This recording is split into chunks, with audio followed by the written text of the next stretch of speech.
16,000 feet से भी ज्यादा की ऊंचाई पर 3 हिमालय की चोटियों के बीच में मौजूद है रूपकुंड नाम का एक लेक, जो कि सुनने में जितना ज्यादा इंटरेस्टिंग लगता है ना, उससे कई गुना ज्यादा इंटरेस्टिंग और साथ ही साथ शॉकिंग भी है ये जगह।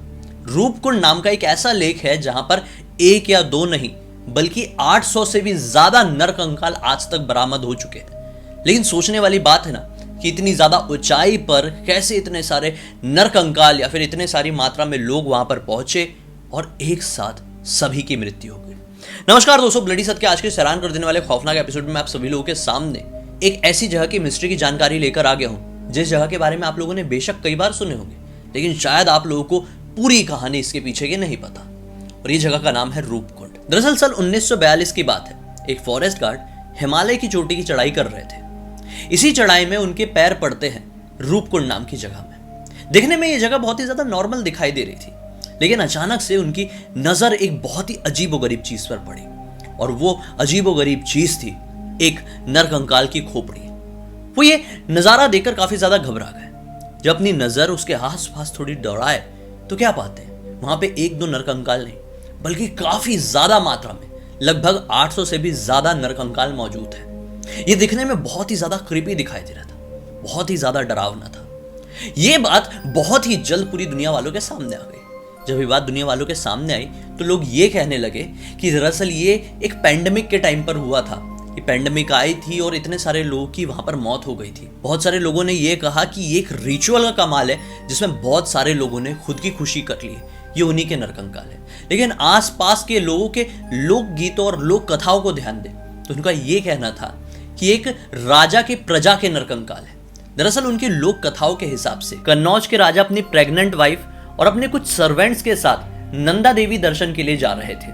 नंदा देवी जो कि हिमालय की चोटियों में मौजूद है, और इस दौरान इनका ये ट्रैक काफी ज्यादा लंबा होने वाला था। इसी दौरान वो एक लेक के पास रुके जिसका नाम रूपकुंड था, और वहां पर रुकने के बाद उन्होंने कुछ ऐसे काम किए, ऐसी हरकतें की, वहां पे बहुत सारे नृत्य हुए जो कि नंदा देवी को पसंद नहीं आया, और इस वजह से उनके श्राप के कारण वहां पर एक बहुत ही बड़ा बर्फ का तूफान आ गया, जिस बर्फ के तूफान की चपेट में आकर सभी लोगों की वहां पर मृत्यु हो गई। ये उन्हीं सबके नरकंकाल है।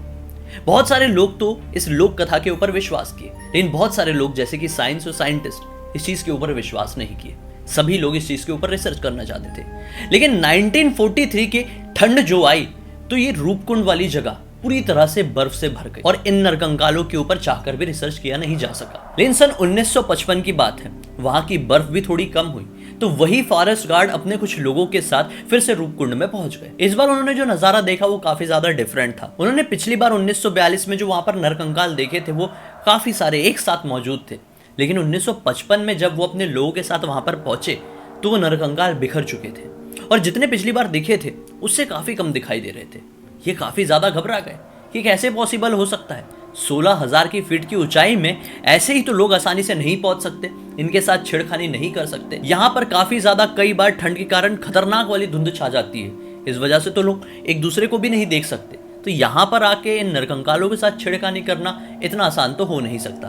बस फिर क्या था, वो फॉरेस्ट गार्ड और उसके साथ के कुछ साइंटिस्ट काफी ज्यादा इस चीज से घबराने लगे। उन्हें ऐसा लगा कि शायद ये जापानीज आर्मी का काम हो सकता है, जो शायद यहाँ पर घुसपैठ करने की कोशिश कर रही थी। लेकिन जब वैज्ञानिकों ने उन हड्डियों के ऊपर, उन नरकंकालों के ऊपर रिसर्च की, अभी साइंस थोड़ा डेवलप हो चुका था, जैसे कि कार्बन डेटिंग हो गई और कुछ रिसर्चेस हो गई, कुछ शोध हो गए, तो उससे ये पता चला कि ये जो बॉडीज है ये जापानीज आर्मी की तो नहीं है। अगर जापानीज आर्मी की होती तो यहाँ पर हथियार भी मिलते, जो कि थे ही नहीं।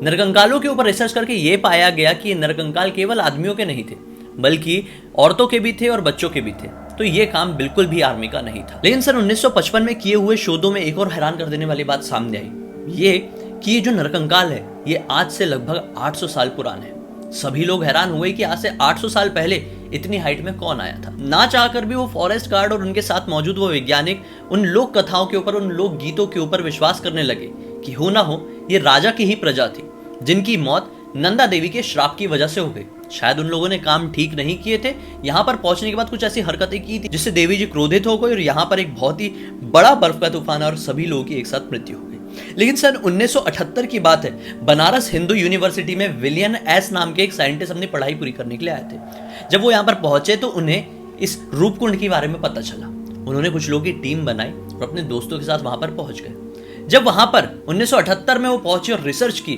तो ये समझ गए कि ये हड्डियां, ये नरकंकाल हो सकता है 800 साल पुराने हैं, लेकिन शायद इन लोक कथाओं के ऊपर विश्वास करना थोड़ा मुश्किल होगा। इस वजह से सन 2003 में बहुत सारे वैज्ञानिकों का ग्रुप वहां पर पहुंचा और उन नरकंकालों के ऊपर शोध शुरू हुए। वहां से लगभग 30 से 40 नरकंकाल इंटरनेशनल साइंटिस्ट के पास आए और उनके ऊपर जब शोध की गई तो एक बात सामने आई कि बहुत सारे नरकंकाल भारत से नहीं है बल्कि दूसरी कंट्री से भी है, शायद ग्रीस से।